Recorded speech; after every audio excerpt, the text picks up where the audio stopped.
Magandang umaga po mga kababayan ko mga OFW dito po sa Saudi Arabia, maging sa Middle East po. Ako po muli ang iyong kababayan dito po sa Kubar, Saudi Arabia po, na si Chris Villanueva po. Basahin po natin yung yung post po ni Harry Roque po doon sa live po niya. Hindi po pala post. O tama, post po. Pwede rin po natin sabihin post kahit na live po siya. Kinaptured po to ng isa po sa mainstream media, yung News 4 po, News 5. So basahin po natin. Ang pamagat po, dating presidential spokesperson ni Harry Roque, sinabing pinigilan niyang bumalik sa Pilipinas sa Duterte dahil sa banta ng ICC. O meron palang ganun mga issue pala. Galing po ito kay Roque. Sinabi ni dating presidential spokesperson Harry Roque noong Biyernes na pinayuhan niya si dating Pangulong Rodrigo Duterte na huwag munang bumalik sa Pilipinas noong Marso dahil sa banta ng pag-aresto ng International Criminal Court. Sa isang Facebook live stream, binalita ni Roque ang kanyang mga pag-uusap kay Duterte noong unang bahagi ng 2025 bago ito arestuhin. Sabi niya, siya daw po ang nag-orchestrate o plano nang huwag pabalikin si Duterte sa Pilipinas. Nung nagpunta si Tatay Digong sa Hong Kong, siya mismo nag-research kung may warrant of arrest. Tinawagan niya yung mga estudyante niya na naglilingkod sa NSO. Sinabi nila na walang opisyal na komunikasyon mula sa ICC na pinadala ang embahada ng Pilipinas sa Netherlands.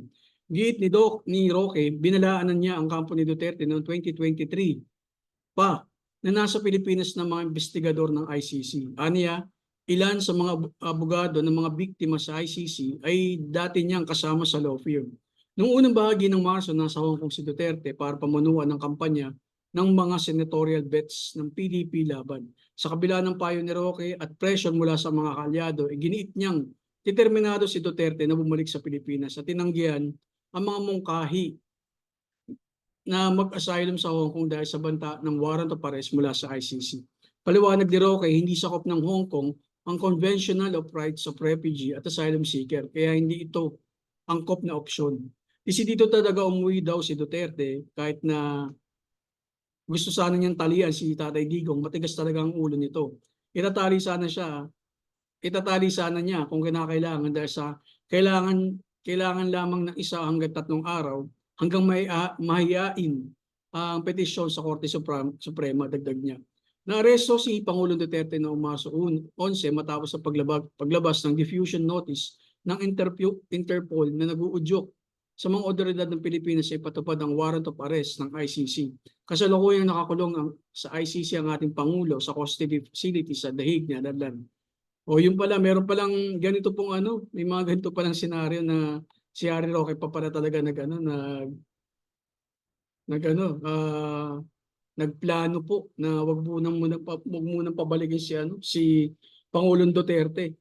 Tapos sabi pa po niya dito na alam na po pala ng kampo ng Duterte ng 2023 pa lamang na yung mga investigador ng ICC nasa Pilipinas na. Kaya pala that time napakaingay na ng mga DDS, I mean yung mga propaganda ng mga Duterte. At diyan na rin po yung taon na siyempre alam na po pala nila yun. Yan na rin po yung taon na ginugulo po nila yung Pilipinas at tinatawag po nilang bangag si ang ating Pangulo, tapos ganoon na rin po yung pagmamalabis na panlalait po nila sa First Lady. So may mga ganoon na po pala kasi parang siguro dahil sa sobrang pressure na dahil alam po nila na konting oras na lang ang panahon ng hinihintay siguro ni Pangulong Duterte, gumagawa na po sila ng gulo para mapatalsik po ang ating Pangulong Marcos. So ito pa po yung isa pa sa mga sa mga isiniwalat ni Roque. Ang nabigong pagtatangkang pigilan si Duterte sa Dubai. Isiniwalat ni dating presidential spokesperson Harry Roque na sinubukan ng mga kaalyado ni dating Pangulong Rodrigo Duterte na pigilan ito sa Dubai upang maiwasan ang pag-aresto sa kanya ng International Criminal Court matapos siyang dakpin sa Manila noong Marso. Ngunit nabigo ang pagtatangka nilang dumating dahil dumating si Vice President Sara Duterte 1 oras makalipas ang pag-alis sa pribadong eroplano ng kanyang ama patungong Netherlands ayon kay Roque. Sinabi ni Roque na napakiusapan siya ng isang mataas na opisyal sa Dubai upang pigilan si Rodrigo matapos mag-stop over ang plano nito patungong Netherlands. Sabi niya, nagtangka po kaming harangin si Tatay Digong sa Dubai habang kumakausap ng mga supporters ni Duterte sa The Hague Oo, sorry, yun. Nagtangka kaming harangin si Tatay Digong sa Dubai. Ito po yung sinabi po niya, yung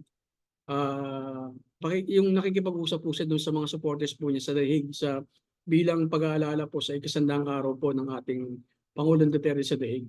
Ngunit para mangyari ito, kailangan maghain ng reklamo sa UAE ang isang miyembro ng pamilya ni Duterte o sa umano'y pagdukot sa kanya. So ito po pala yung ito po dapat pala yung ginawa po ng pamilya ni Pangulong Duterte nung nasa Dubai na po si Pangulo na magain po ng reklamo sa UAE o yung miyembro po ng pamilya po niya umano'y sa alleged na pagdukot po.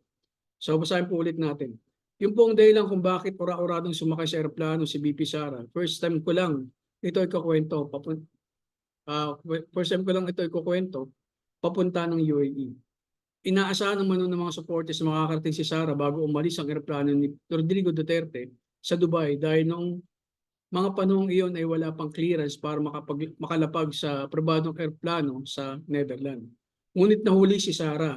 BP Sara was delayed by 1 hour. Ano yan? Ayon kay Roque, may naghihintay na may mga apidabit para pirmahan ni Rodrigo kasama mga kaibigan at abogado. Naniniwala sila na kung naisampa ang reklamo, kailangan imbestigahan ng pulisya ng Dubai ang insidente. Bago ang pag-aresto, sinubukan din pigilan si Rodrigo na bumalik sa Pilipinas mula sa Hong Kong. Inaayos niya ang isang pagpupulong ni na Rodrigo at Sara sa Hong Kong para makapag-usap sa posibleng pag-aresto sa dating Pangulo dahil sa warrant ng ICC kaugnay ng kasong Crimes Against Humanity. Sa pulong, tinalakay ng mag-ama kung babalik si Rodrigo sa Pilipinas o mananatili sa Hong Kong. Ngunit ayon kay Roque, hindi naisip ni Rodrigo ang pag-asylum sa Hong Kong. Bukod sa hindi ito opsyon dahil hindi sakop ng Hong Kong ang 1951 Convention relating to status of refugee.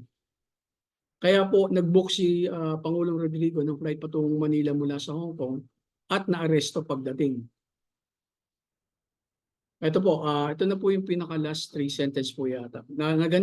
Naganda rin si Sara ng petition sakaling padala si Rodrigo sa The Hague para i-turn over sa ICC. Ngunit matigas ang paniniwala ng dating Pangulo na hindi siya ipapadala sa Netherlands dahil walang jurisdiction ang ICC sa Pilipinas. Inaasahan din ni Rodrigo na dadalhin siya muna sa local court at sigurado siyang hindi ito magpapa-approve ng kanyang pag-alis patungong Dahig. Yun po pala. Ibig sabihin po talaga na miscalculate po talaga nila yung pag-aresto po sa Pangulong Duterte ng ICC. Pero alam na po pala nila ng 2023 pa lamang po. So, kaya po pala nagmamadali po silang paalisin po ang ating Pangulo eh. Well, naunahan po sila at masyado po silang mabagal. Binigyan na po siguro sila ng pagkakataon na gawin po nila yung gusto po nila para maiwasan po nila yung pag-aresto. Yun nga yung kahihiyan na abutin po ng ating dating Pangulo. Hindi lamang po sa ating bansa, kundi sa ibang bansa na rin po. Kasi syempre dating Pangulo po yun, tapos mapa-aresto ng ICC. So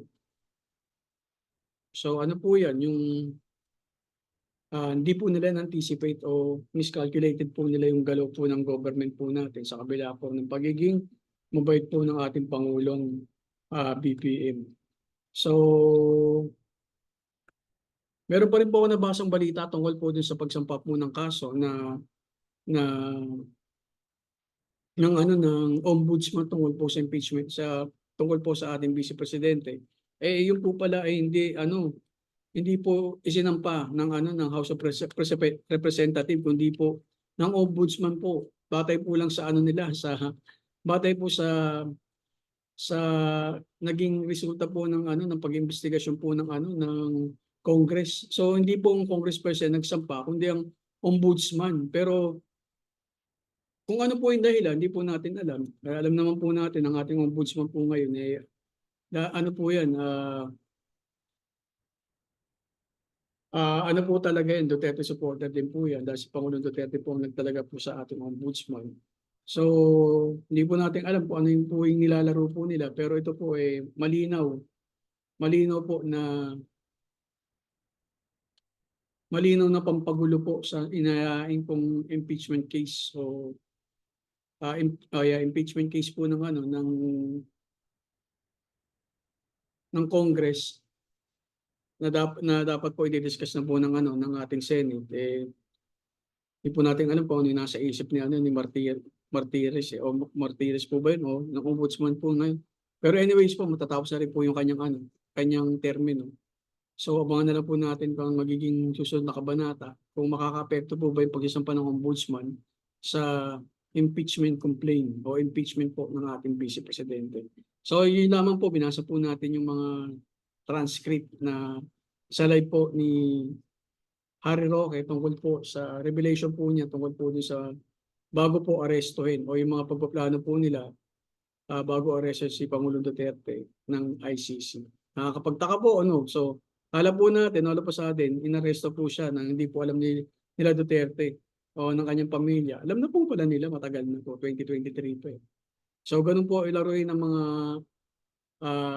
laruin ng isipan ng mga Pilipino lalo na po yung mga DDS supporter po. Well, utakan lang po siguro sa panahon po natin sa politika, talagang hindi po talaga natin hindi po talaga po natin ine-expect o hindi po natin makaka-calculate kung sino po talaga yung ano natin. Ang kunyari sa politika, kung sino po yung kampi po talaga nila. Kasi talaga meron po diyan magtatraidor, meron po talaga diyan kampi-kampihan, pero meron din po diyan kahit papaano yung lalaruin po yung ano yung both sides para sa pakinabang naman po ng the other side. Ganun lang po yung sa politika ng Pilipinas. So, huwag po tayong magpa-apekto sa mga ganyan. Basahin na lang po natin yung mga balita. Huwag na lang po tayong mag-react na kung pwede, mag-react lang po tayo kapag medyo nagagagawa na po ang ano ang ginagago na po ang mga Pilipino ng ating mga politiko. Diyan naman po pumapasok yung mga ano po natin, iba-ibang mga opinion po natin, lalo na po kapag alam po nating mali o tama ang kabilang panig. Doon po tayo kumakampi. Doon naman po tayo bibigyan ng opinion. Kung mali po yung isa, bakit kailangan po natin siyang kampihan? Hindi naman po kampi-kampihan ng ano, ng mga Pilipino pagdating po sa mga politiko. Dapat pinananagot po natin sila kapag may mga kasalanan po sila. Di ba po ba? Para at least lahat po ng tatakbo ng mga politiko sa Pilipinas magsiseryoso na magsilbi po sa atin bilang kanilang tayo po kasi yung kliyente po nila. So dapat tayo pinagsisilbihan po nila. Hindi po yung the other way around. Yung tayo po nagsisilbi sa kanila. Hindi po yung kasi in the first place, pinasasahod, binibigyan po natin sila ng sahod mula po sa mga taxes po natin. Yung mga yan, yung mayaman lang po sa pag-upo sa pwesto. Tignan niyo po yung mga nagagastos po nila. Pag nagta-travel po sila o may kaso sila sa abroad o yung mga anak nila kung saan nag-aaral, di ba? Di ba po ba? Tapos yung tingnan mo yung mga naglalaki ang bahay po nila kahit wala naman po silang mga business. O kung meron po silang business, baka hindi po nila yan nilalagay po sa salain po nila. Anyways, sila naman po yung nagloloko, hindi naman po tayo. Kung niloloko po nila ang bansang Pilipinas, later on naman po pababayaran po nila yun. Ganun lang naman po. Sabi nga nila, karma is around the corner. Karma. Ayun, karma is around the corner or ano, yung bumabalik naman po yung karma. Anyways, sige po, yun lamang po. Magandang hapon po at ingat po tayong lahat.